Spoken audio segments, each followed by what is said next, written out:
Ces paroles de la Madone prononcées en 83 s'avèrent aujourd'hui prophétiques. Et oui, c'est elle qui se classe à la 3e place de ce classement des pop stars qui ont gagné le plus d'argent en 2002. Et donc la question que vous allez me poser, c'est mais alors combien gagnait Madonna l'année passée?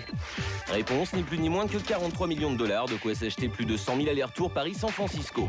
Pour récolter une telle somme, Madonna n'a pas eu en tout cas à piquer les bijoux de la reine. Voici ses revenus 2002. C'est elle qui signe la chanson phare du dernier James Bond, Die Another Day. Là où c'est bien joué, c'est que cette BO est sortie sur son propre label, Maverick, qu'elle en a profité pour placer à la réalisation de ce clip son mari, Guy Ritchie, et qu'en plus, elle a fait des pieds et des mains pour jouer dans ce James Bond.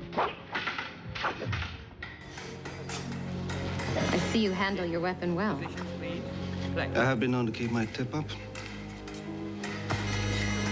Oh, now I'm perfect. Parfaite, d'autant que 2002, c'est aussi l'année de la Madone comédienne. À l'affiche de Up for Grabs au théâtre à Londres, Madonna a joué 2 mois et demi à guichet fermé malgré une très mauvaise critique. Son seul nom suffit désormais à remplir les caisses. I never want to go back to selling donuts. Changement d'ambiance avec un conte de fées. Elle est américaine, très américaine, elle chante, sa poitrine est artificielle, très artificielle. Et en 2001, plus personne ne voulait d'elle après l'échec de son album. Pourtant, en 2002, elle se place en 2e position de ce classement des gros salaires de la chanson. Mais alors c'est qui donc?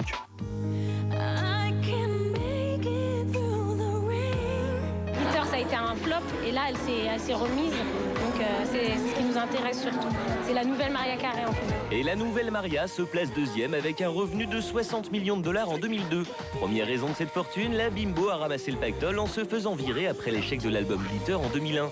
Bon, ça c'est triste, sauf que ses indemnités de licenciement, comme on dit, s'élèvent à 28 millions de dollars. Alors ok, c'est dur d'être viré, mais il y a pire quand même. Je ne dis pas que je ne suis pas passée par des moments difficiles, mais j'avais juste besoin de me reposer, c'est tout. Et c'est toute reposée que quelques mois après son premier gros chèque, Maria retrouve une maison de disques. Bonne nouvelle, elle reçoit 37 millions de dollars d'Universal. Bref, en 2002, Maria se retrouve avec un très beau salaire. Pour vous donner une idée, ça fait plus de 3 millions de parapluies écossais. Comme ça, au moins, elle aura plus les cheveux mouillés, Maria. Ils sont 4, ils sont irlandais, c'est l'un des plus grands groupes de rock encore en activité. Ils portent un nom de missile, leur leader a passé l'année 2002 à recevoir les éloges des grands de ce monde. Et oui, le plus gros salaire de pop star pour cette année 2002 va au groupe U2, avec 70 millions de dollars engrangés en une seule année, s'il vous plaît. L'explication est assez simple, avant 2002, le quatuor irlandais ne jouait plus que dans des stades immenses avec des concerts en forme de spectacle monstrueux, donc forcément très cher. Ça demande beaucoup d'énergie pour organiser un truc pareil. Ça demande beaucoup d'argent aussi.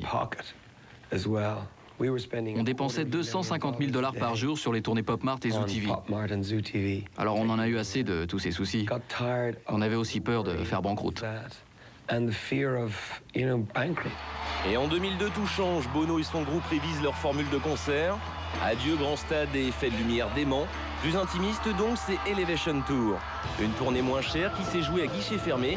Cette tournée leur a rapporté 400 millions d'euros, sans compter qu'en 2002, leur best-of 1990-2000 a fini de remplir leur caisse. Bilan, cette année-là, U2 a gagné 70 millions de dollars, l'équivalent de 15 millions de pintes de bière irlandaise, soit de quoi se payer un bon bain de bière, tiens. Vous êtes toujours dans